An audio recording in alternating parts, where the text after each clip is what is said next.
So one of the useful tools that we covered in this unit is something called the Pascal's triangle. And what that is that's a way of arranging numbers that form the shape of a triangle, where each number is the sum of the two numbers directly above it. It's useful because it gives us the coefficient of a binomial expansion, and it shows patterns and combinations, and really it's the whole n choose r phenomena. So how it works is this. So let's say I build a triangle. It all starts off with 1 and then 1. And then here, the number that I'm going to put in the third row is going to be the sum of these two numbers here, 2. And then I put a 1 and 1 again. So the outside here on both sides of the triangle always start with 1. And then each here is going to be the sum of the two numbers above it. So here, that'll form a 3. And then this forms a 3 as well. And then, of course, 1 and 1 again.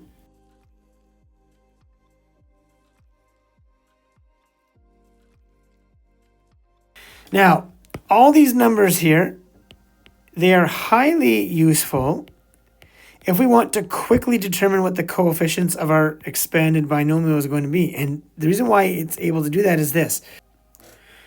You can think of each row over here as representing the power that the binomial is brought to.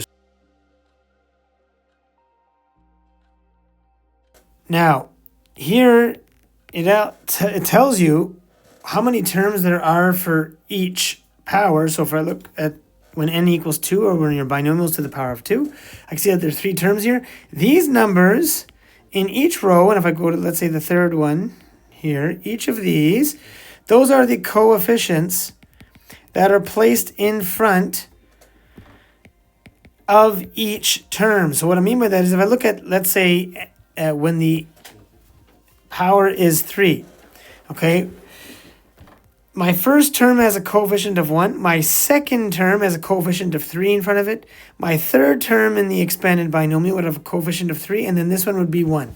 So it is quite a useful triangle to know and to understand, especially when you're doing expansions and, in some cases, combinations.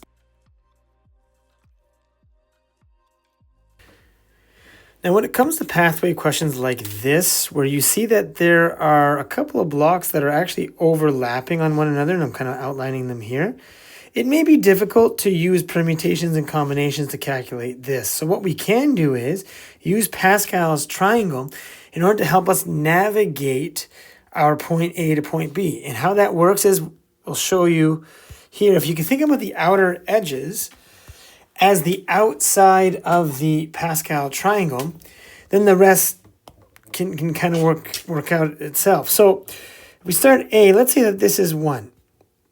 Well, there's nothing on the outside edges here, so we're going to put 1, and then going on the outside 1 as well. And then like we would with the Pascal's triangle, we can add up the numbers that are diagonal with each other, or right across, to make the next number. So 1 and 1, that gives us 2. And then 2 and 1 from here gives us 3. 3 and 1 gives us 4. And since, actually this one we might be able to, let's continue here. So 1 and 2 from this side is 3. And 3 and 3 is 6. 6 and 4 is 10. And then we're going to go here. So now on this side, since there's nothing to add it over here, it's like there's an invisible 0. So imagine you did 3 plus 0. Well, that would just give you 3. And then we continue as follows. 3 plus 6 is 9. And what I'm doing each time, for those that are wondering here, is that I'm adding numbers that are across from each other. So 9 and 10, that would give you 19. And then same thing here. So I have nothing across from the 3 here to add it to. So it's like it's a 0. So 3 plus 0 would give you another 3. And then 3 plus 9 over here gives you 12. 12 plus 9, plus 19, I should say, gives you 31. And then again, since there's nothing across here for the 12, that'll be like a 0. So we're going to write 12 here. And then 12 plus 31 gives you 43. And then same thing, there's nothing across the 12 to add, so we're going to put a 12 here. And then that'll be 55. And the number that it ends on here is going to be the total number of pathways. So for this ladybug, right, that has walked from A all the way to B, there are 55 paths, distinct paths possible.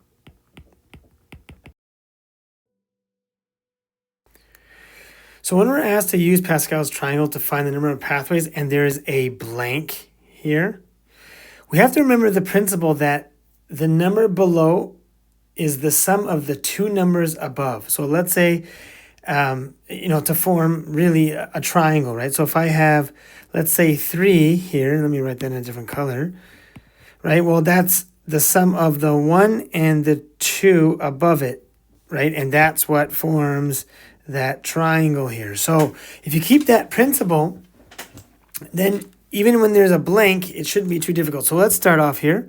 Now where there is no sum, those numbers just carry over. So for example, here on the sides, there's no triangle right above here. So there's nothing to add, so the one's going to carry over. Same with on the sides over here. Okay, now make sure that I'm doing it on the corners. Okay, now from here we can start tallying each one, right? Like this is 2, and then that and that is 3, and then that and that is 3 as well. And then we're going to start doing this all the way through here. 6, 4, 1 and 4 is 5, 4 and 6 is 10, 10 and 5 is 15. Okay, now there is nothing to add to here to get this value. So this number, that 10, is just going to carry through. Okay, so it goes here. That number repeats when there's nothing actually there. You got to think about that middle here as an empty spot. 10 and 15 is 25. And I'm going to continue. I'm going to finish up the top side here. So that's 4. 4 and 1 is 5. 5 and 1 is 6. Okay, there's nothing over here, right, for us to add this 5 to get this number here. So we're just going to bring that 5 back down here. Okay, I can get this number here, the 6 and the 5. That's going to be 11. Okay, now, at first, it seems like there's nothing really I can get this number with, but there are two numbers above it, right? Forming a triangle. You got the 5, and you have the 10, right? That forms that triangle over here. So, remembering that the number is the sum of the two numbers above it, that would make that 15. And so now we're going to do the same thing. 25 and 15 give us 40. And then 11 and 15 give us 26. And then finally, 40 and 26 give us 66. So to get from A to B, there are 66 pathways.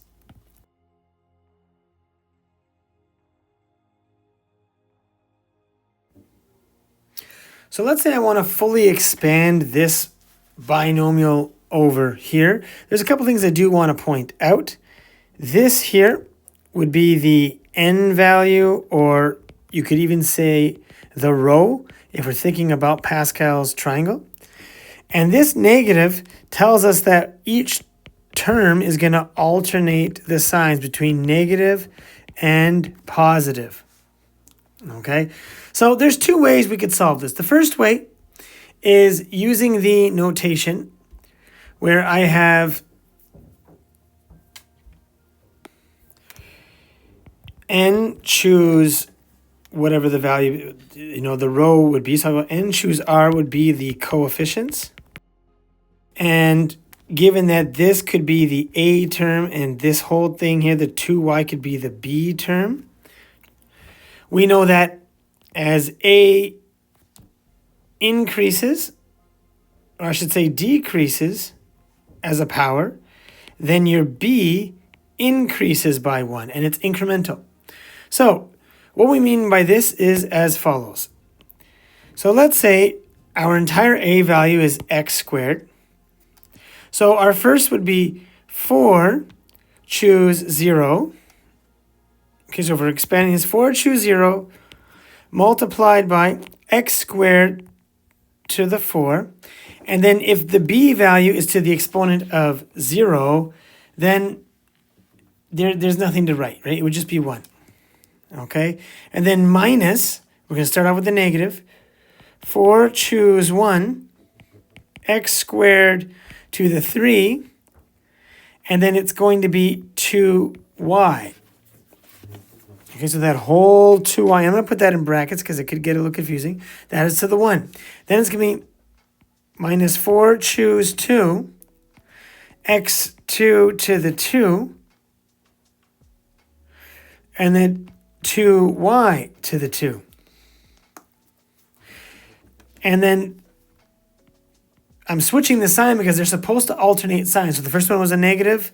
This next one is positive as you see it here.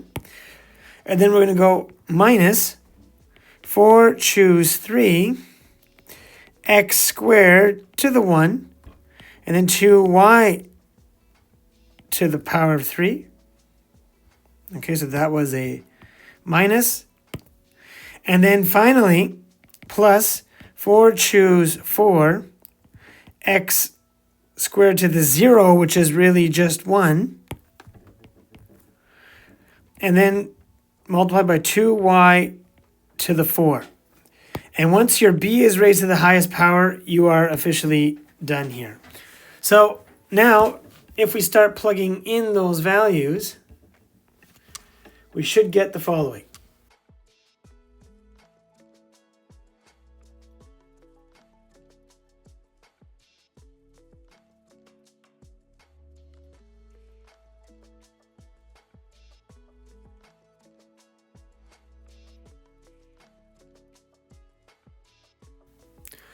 Now, the other thing we could do is use Pascal's triangle to get the coefficients, because remember that the rows indicate the power, or the exponent here, and then these are the coefficients in front of the terms.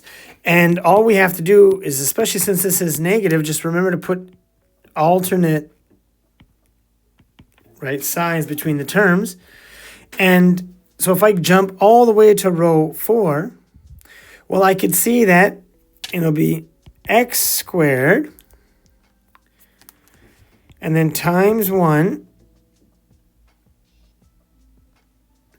to the exponent. And we're going to do the same thing here, but I can write the exponents right away. So we'll go x squared to the power of 4, and that's going to be 1, minus 4, right, from here, minus 4 times x squared to the power of 3, and then, of course, that'll be 2y.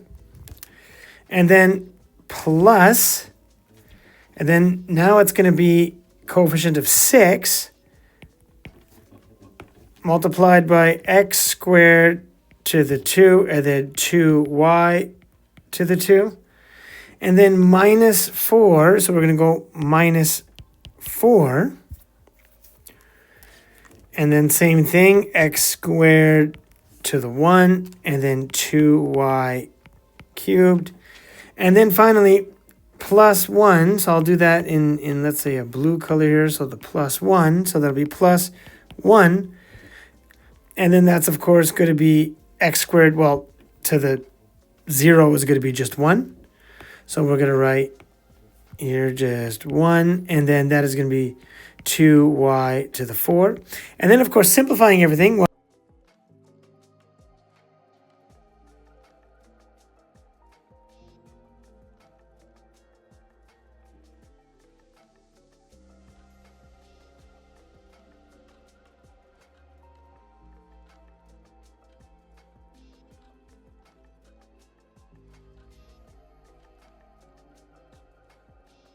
and we can see that this gives us the exact same answer as the first one. And you might find this one a little bit easier. The only thing is you do have to rewrite that triangle to get the coefficients in front of each term.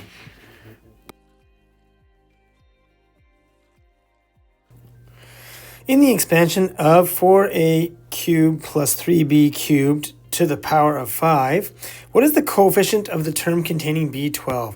So whenever we were asked for the coefficient or the constant, or really anything that is not just expand this binomial, we have to use what we call the general term formula. And the general term formula is Tn, which stands for the general term, which is equal to n choose k multiplied by x n minus k y to the k.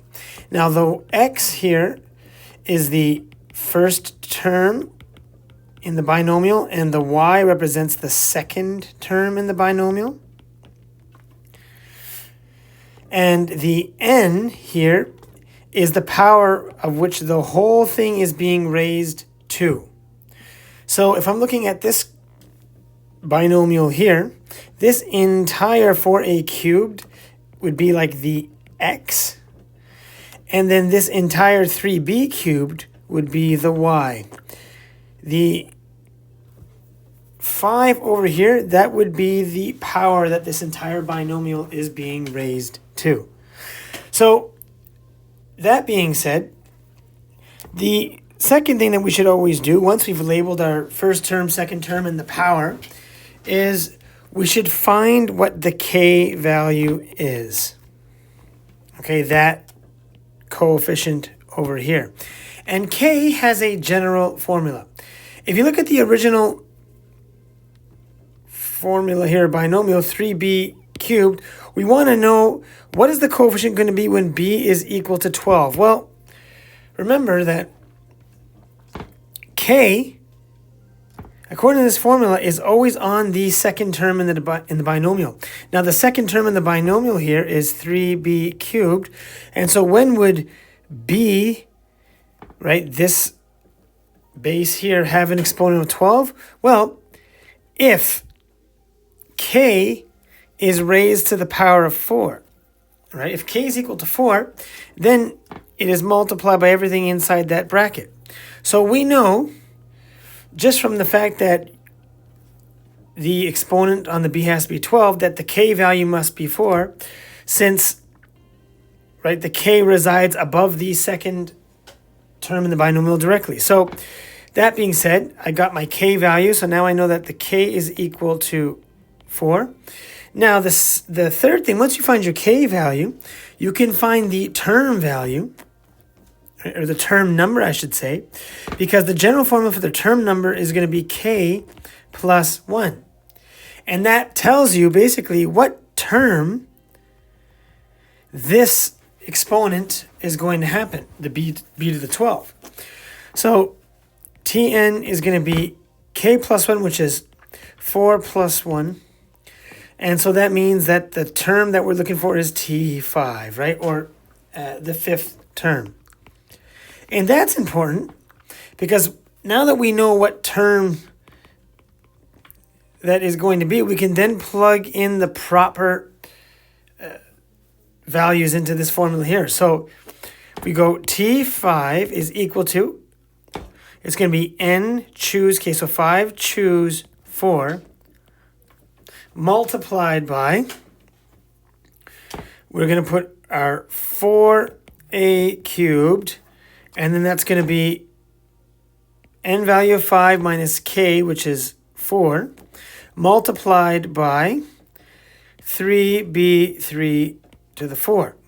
So plugging this into our calculator,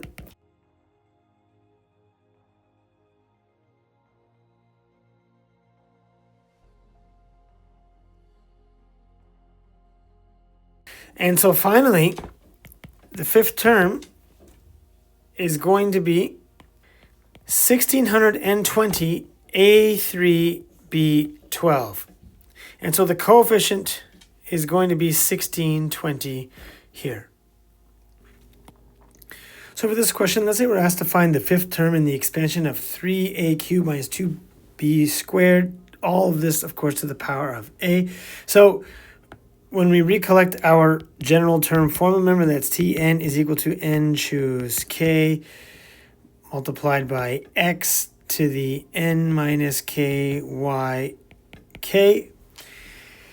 Our n value here is the 8 and the 3a cubed. This entire thing is our x, and this entire thing is our y. That subtraction sign in the middle tells us that the signs between each term will alternate. Okay, so it'll be negative, then positive, etc. The next part that we're going to do is find k, and I would say that that is always really the main step here. So you identify the variables as much as you can, and then you find your k. So if I want the fifth term, remember that the general term, or the term number, right? So if I write Tn is equal to k plus 1. So if we know that the term number is 5, right, then it's 5 is equal to k plus 1, then 5 minus 1 is equal to k. That makes k 4. And with that knowledge, everything else can kind of fall into place. Then using the formula T5 is equal to, the n value is 8. It'll be 8, choose the k value 4, multiplied by 3a cubed, and then that is going to be 8 minus 4 for our n minus k, multiplied by the value of k, so 2b squared, and then that's going to be to the 4.